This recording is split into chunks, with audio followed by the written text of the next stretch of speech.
বিএনপির এই মুহূর্তে আমরা যদি জানি যে বিএনপি যে কটি আসনই পাক না কেন, যদি সংসদীয় রাজনীতিতে বিচার করা হয় তাহলে তাদের অবস্থানটা অনেকটা ওয়ার্কার্স পার্টি বা জাসদ ইনু পর্যায়ের। কেননা জাসদ ওয়ার্কার্স পার্টি এরা 4-5টি করে আসন আছে, বিএনপিরও সেরকম 5-6টি আসন আছে, অর্থাৎ তাদের কাছাকাছি মানের একটি রাজনৈতিক দল।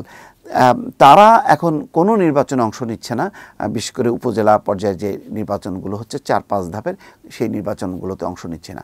সেই কারণেও নাকি বলা হচ্ছে যে নির্বাচনগুলো জমে উঠছে না। প্রধান নির্বাচন কমিশনার বারবার বলছেন এবং আওয়ামী লীগের পক্ষ থেকে বলা হচ্ছে যে বড় একটি রাজনৈতিক দল অর্থাৎ বিএনপিকে উদ্দেশ্য করেই বলছে যে তারা অংশ না নেওয়াতেই এই পরিস্থিতি তৈরি হচ্ছে। কিন্তু পাল্টা প্রশ্ন করা যায় যে বিএনপি তো যদি সংসদীয় রাজনীতি ধরা হয় বা নির্বাচনটাকে যদি কাউন্ট করা হয় যে 2018 30শে ডিসেম্বর যে নির্বাচনটি হলো, সেই নির্বাচনের ফলাফলে যদি সত্য ধরে নেওয়া হয় তাহলে তো বিএনপির কোনো অবস্থানই নেই, বড় দল হিসেবে তার তো স্বীকৃতি পাওয়ার কথা না। ফলে বিএনপি না আসাতে উপজেলা নির্বাচন এরকম একেবারে প্রতিদ্বন্দ্বিতাবিহীন বা একেবারে জমজমাটবিহীন একটা পরিস্থিতি কেন তৈরি হলো, সেটাও কিন্তু একটা প্রশ্ন। এখন সরকার যতই বলুক না কেন যে বিএনপি একটি বড় রাজনৈতিক দল, কিন্তু তার কিন্তু আবার কার্যক্রমও নাই, সেটাও একটা সত্য। যেমন ধরেন উপজেলা নির্বাচনটা বর্জন তারা করেছে, কিন্তু বর্জনের পর তার বিপক্ষে অর্থাৎ এই ধরনের নির্বাচনের বিপক্ষে একটি কি বড় ধরনের আন্দোলন জনগণকে নিয়ে সংগঠিত করছে? বরং দেখেন ডাকসু নির্বাচনকে তারা প্রত্যাখ্যান করে ডাকসু নির্বাচনের দাবিতে কিন্তু প্রতিদিন কিন্তু বিশ্ববিদ্যালয় ক্যাম্পাস এখন উত্তপ্ত থাকছে।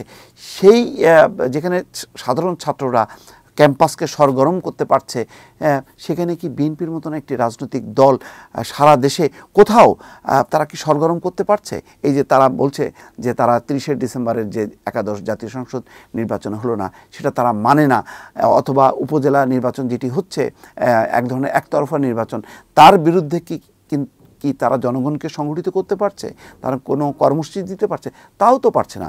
ফলে একটি বড় রাজনৈতিক দল যদিও সংসদীয় যদি ধারা অনুযায়ী রীতি অনুযায়ী তারা কোনো বড় রাজনৈতিক দল না, কিন্তু আবার কার্যত তারা আবার বড় রাজনৈতিক দল, কেননা সবাই জানে যে আসলে বাংলাদেশের আওয়ামী লীগের বাইরে বড় রাজনৈতিক দল কে।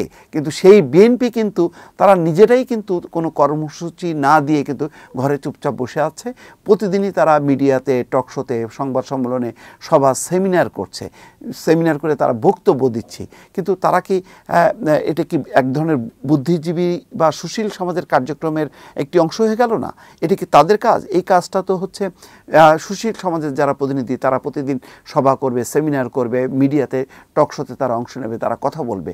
ঠিক তারাও যেন এক ধরনের এই পর্যায়ে চলে এসছে, অর্থাৎ টেলিভিশন টকার অথবা সুশীল সমাজের মতো বিভিন্ন সেমিনার, সিম্পোজিয়ামে যে তারা কথা বলছে, কিন্তু জনগণকে সংগঠিত করে রাজপথকে উত্তপ্ত করা, রাজপথকে সংগঠিত করা, মানুষকে সংগঠিত করা, সেই কাজগুলো কিন্তু একেবারেই নেই।